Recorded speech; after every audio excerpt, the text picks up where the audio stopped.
Bonjour et bienvenue à toutes et à tous. Aujourd'hui, on plonge dans pas mal de sources, des articles, des notes sur les coiffures pour occasions spéciales. On va se concentrer sur les fêtes de fin d'année et la Saint-Valentin.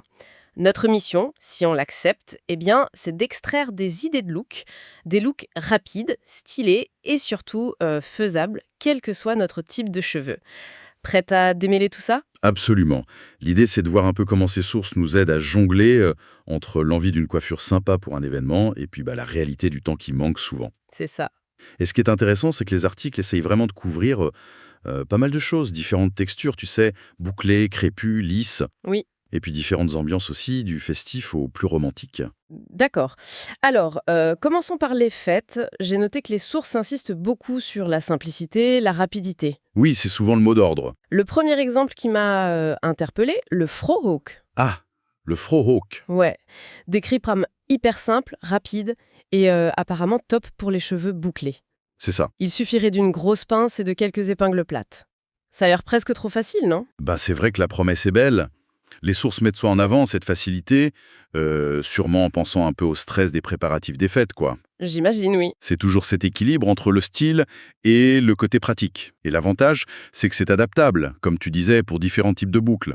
Donc c'est assez large comme proposition pour les cheveux texturés. D'accord. Après, la technique de base est simple, oui, mais bon, pour avoir un joli volume, bien placé, faut quand même un petit coup de main, faut pas se mentir. Ok, donc simple mais pas zéro effort non plus. Logique. Voilà. Autre coiffure star mentionnée très rapide aussi, le high puff ou pineapple bun, Ah oui, le chignon ananas, un classique. un grand classique. Hmm, Pour le volume, la hauteur, les sources disent qu'on peut le rendre chic ou plus décontracté. tout à fait. La technique de base, bon, on la connaît un peu, on penche la tête, on rassemble, on attache avec un élastique lâche. Oui, un élastique lâche ou un bandeau doux, c'est important pour pas casser les cheveux. D'accord. Mais ils ajoutent des astuces, plaquer les baby hairs, Oui, accessoiriser avec des perles, des strass. c'est là toute la différence, tu vois. Le même chignon haut, il peut passer de «je sors de la douche» à très sophistiqué. C'est vrai.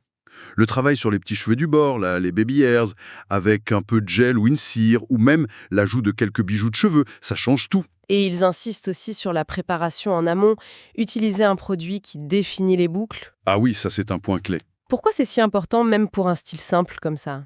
Parce que même un simple chignon ananas, il sera beaucoup plus joli, il aura plus de tenue, un aspect plus fini, si les boucles à la base sont bien définies, bien hydratées. D'accord. Un produit définisseur, ça aide à limiter les frisottis, ça donne une belle texture à la masse de cheveux qui forme le chignon. C'est ça qui fait la différence entre un truc fait à la va-vite et un style vraiment intentionnel. Je vois. Les sources suggèrent un peu que le coiffage commence presque par le soin, en fait. C'est intéressant ça, cette fusion soin et coiffage. Bon, et pour les cheveux plus lisses, ou pour celles et ceux qui veulent cet effet lisse, le fameux slick bun, style Bella Hadid. Ah oui, incontournable en ce moment. Les articles le présentent comme un classique revisité qui irait à tout le monde. Oui, Il faut un peigne fin, un gel. Tiens, l'aloe vera est cité comme option naturelle pour plaquer. Ça, c'est pas bête comme idée. oui, l'aloe vera, c'est une bonne astuce pour ceux qui cherchent des alternatives au gel coiffrin plus classiques, qui peuvent parfois être un peu asséchants ou contenir de l'alcool. Exact. Et ce style slick bun, très lisse, très maîtrisé, ça incarne vraiment cette tendance du clean look dont on entend beaucoup parler. C'est vrai. Raies au milieu, cheveux bien tirés, un chignon bas ou à mi-hauteur. C'est assez minimaliste, mais ça fait très chic. Oui. Alors, son universalité apparente, c'est un atout, c'est sûr.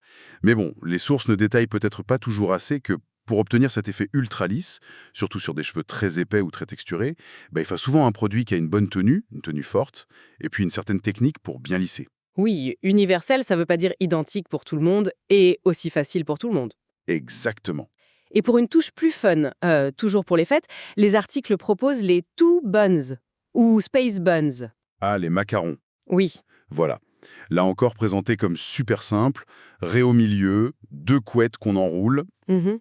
Il y a même une variante en demi-queue apparemment. Oui, c'est très mignon ça aussi. Et une recommandation m'a marqué, utiliser des chouchous en satin. Pourquoi ce détail, le satin? Ah, les chouchous en satin. C'est un détail qui a son importance et qui revient souvent dans les conseils pour prendre soin de ses cheveux. D'accord. Le satin, c'est une matière très douce, très lisse, et du coup, ça crée beaucoup moins de friction que le coton, ou les élastiques classiques, tu vois. Ah oui, Et moins de friction, ben, ça veut dire moins de casse, moins de fourche, surtout si on a les cheveux un peu fragiles ou texturés. malin. C'est un petit geste de soin qu'on intègre au coiffage, même pour un style fun comme les Space Buns. Ça montre un peu cette prise de conscience que, bon, se coiffer c'est bien, mais faut pas abîmer ses cheveux, quoi. C'est une bonne chose. Les sources n'oublient pas non plus une technique qui est très très tendance, les cheveux plaqués. Ah oui, le fameux plaquage. C'est présenté comme hyper tendance et aussi super pratique. J'ai noté l'astuce pour camoufler des racines qui commencent à graisser. Ça va parler à beaucoup de monde. Ah oui, ça c'est clair. C'est la coiffure un peu joker quand on n'a pas le temps ou pas envie de se laver les cheveux. Exactement. Et on peut plaquer pour faire un chignon, une queue de cheval, des tresses, ou juste laisser les longueurs libres.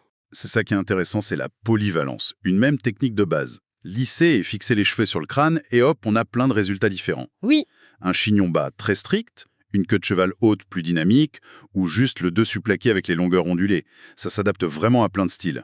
et pour plaquer, alors là, les sources mentionnent un produit un peu surprenant.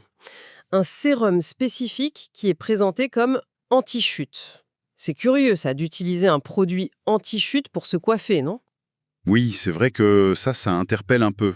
Bon, sans avoir la compo exacte du produit en question, on peut imaginer plusieurs choses. Hmm, Soit, par hasard, ce sérum a une texture et une tenue qui marchent bien pour plaquer sans faire l'effet carton de certains gels. Possible. Soit, l'idée derrière, c'est d'utiliser un produit qui est aussi bon pour le cuir chevelu, toujours dans cette logique de coiffage soin. D'accord.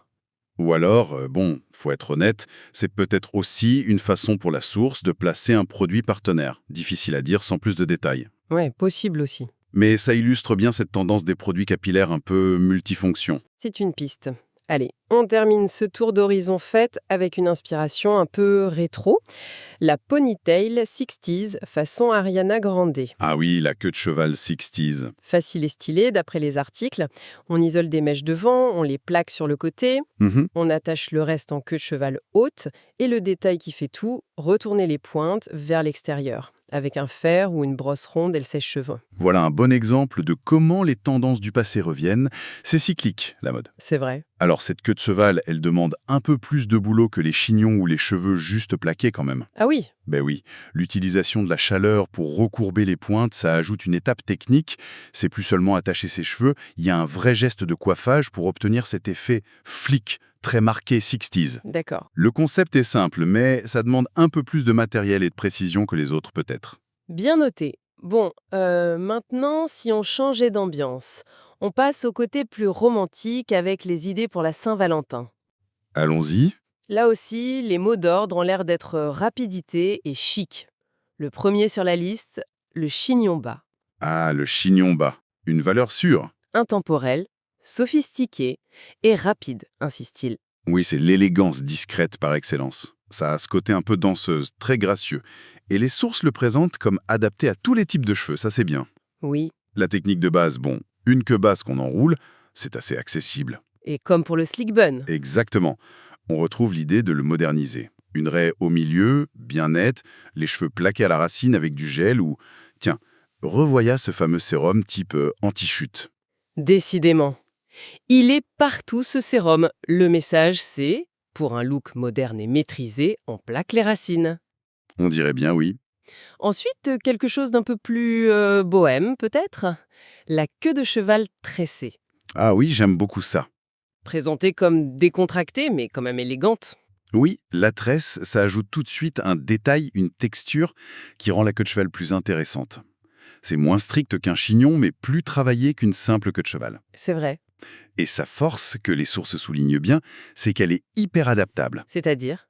Bah, tu peux la faire haute, basse, sur le côté, avec du volume à la racine, ou au contraire tout plaqué, on peut vraiment jouer avec selon l'effet qu'on cherche. Du plus sage au plus décontracté chic. D'accord. Et spécifiquement pour les cheveux bouclés et crépus, les articles mettent en avant les couronnes de fleurs tressées. Ça sonne très très romantique. Ah oui, là on est en plein dedans. Ce style, il coche pas mal de cases. Ah oui? Bah oui, c'est romantique à souhait avec les fleurs. Ça célèbre la texture naturelle des cheveux en l'intégrant dans la coiffure. Et ça s'inscrit dans cette tendance forte de valoriser tous les types de cheveux. C'est une belle idée? C'est une façon d'utiliser la beauté des boucles ou des frisettes comme un ornement en soi, quoi. La technique, c'est de faire une tresse collée ou pas, qui fait le tour de la tête, Mhm. et ensuite on vient piquer délicatement des petites fleurs dedans. J'imagine que ça demande un peu de patience, mais le résultat doit être superbe. Sûrement, oui. Dans un autre style plus universel, on nous parle de l'effet décoiffé chic, le fameux effortless look. Exactement. Le je me suis réveillé comme ça, mais en mieux. C'est ça. L'idée, c'est d'avoir l'air coiffé, mais sans que ce soit trop figé, trop parfait. C'est pas mal pour un rendez-vous où on veut être élégante, mais pas trop intimidante. Oui, Et les sources disent que la clé ici, c'est le produit. Souvent un spray texturisant pour donner du corps et ce petit côté messy, un peu flou. d'accord. Et après, on travaille au doigt, on froisse un peu pour donner du mouvement. Et quelques épingles invisibles peuvent aider à fixer le tout, mais de manière faussement négligée, tu vois. Oui, je vois. Ça demande presque plus de travail de faire semblant de ne pas en avoir fait. C'est un peu ça parfois. Et pour les cheveux longs, qu'ils soient lisses ou bouclés, une option décrite comme très féminine, les nattes en cascade. Qu'est-ce que c'est exactement? Alors, la natte cascade, c'est une technique de tressage assez jolie. En gros, quand tu fais ta tresse, souvent une tresse française ou africaine qui longe le côté de la tête, Oui. à chaque fois que tu rajoutes une mèche, tu en laisses une autre tomber librement vers le bas. Ah, d'accord. Et ça crée comme un effet de rideau, une cascade de cheveux le long de la tresse. C'est très doux, très fluide. Ça doit être joli. Oui, et ça met bien en valeur la longueur. Les sources disent que c'est romantique et on comprend pourquoi. Ça a un côté très aérien, presque féerique. Ça a l'air sublime, mais peut-être un peu technique à faire toute seule, non? Est-ce que les sources donnent des astuces pour que ça tienne bien? Alors, elle ne rentre pas toujours dans ce niveau de détail, malheureusement. Mais en général, pour ce genre de tresse, c'est bien de préparer les cheveux avant, bien les démêler, peut-être mettre un tout petit peu de produit pour la tenue. Hmm. Et surtout, il faut bien serrer la base de la tresse, là où on tresse vraiment, tout en laissant les mèches qui tombent rester souples. Et à la fin, utiliser des petits élastiques transparents, c'est mieux pour la discrétion. Bon, à savoir. Et enfin, une dernière idée, ciblée pour les cheveux crépus, les chignons hauts et bouclés, présentés comme élégants. Oui, c'est un peu une variation du high puff, mais peut-être plus construite. On rassemble les cheveux en hauteur, on forme un chignon, Oui. mais au lieu de tout rentrer bien sagement, on laisse volontairement des boucles s'échapper. Autour du chignon, peut-être quelques-unes qui encadrent le visage. Ah, je vois. Ça permet de montrer la beauté de la texture crépue tout en ayant une coiffure relevée qui fait assez sophistiqué. C'est un jeu sur les volumes et les textures. La base est maîtrisée, mais les boucles apportent de la douceur, du volume. D'accord. Bon, alors, si on essaye de faire une petite synthèse de tout ça, on a vu pas mal d'idées, hein, pour les fêtes, pour la Saint-Valentin. Qu'est-ce qui ressort vraiment de toutes ces suggestions, selon toi? Ben, il y a plusieurs fils rouges qui se dessinent assez clairement. D'abord, cette recherche constante d'un équilibre entre l'esthétique et le côté pratique. Beaucoup de styles sont présentés comme rapides, simples. Oui, c'est vrai. Ensuite, il y a une vraie volonté d'être inclusif et adaptable. Pas mal de coiffures sont dites pour tout type de cheveux. Ou alors on propose des options spécifiques pour les cheveux lisses, bouclés, crépus. Mhm. Et puis, il y a cette tendance à utiliser des techniques clés comme le plaquage, les tresses, les accessoires pour vraiment transformer un look de base. Et on a aussi noté cette idée d'intégrer le soin dans le coiffage. Exactement. Que ce soit par le choix des accessoires, comme les chouchous en satin, ou la préparation des cheveux à mettre des produits, ou même l'utilisation de produits un peu hybrides comme ce fameux sérum. C'est ça.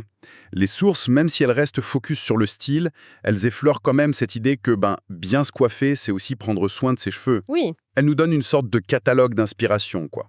Mais le message en filigrane, ça semble être trouvez ce qui vous plaît, ce qui vous va, ce qui est faisable pour vous, et puis n'hésitez pas à adapter. Il n'y a pas une seule bonne façon de faire les choses. c'est plutôt encourageant comme message. On a donc balayé pas mal de pistes, du frohawk super rapide au chignon bas intemporel, des looks très lisses aux coiffures qui célèbrent vraiment la texture naturelle. Il y a une vraie diversité dans les options proposées. Le point crucial au final, c'est peut-être de réussir à aligner trois choses. L'expression de son propre style, le code ou l'ambiance de l'événement, et puis les contraintes pratiques, le temps qu'on a, notre type de cheveux, notre dextérité aussi. C'est vrai.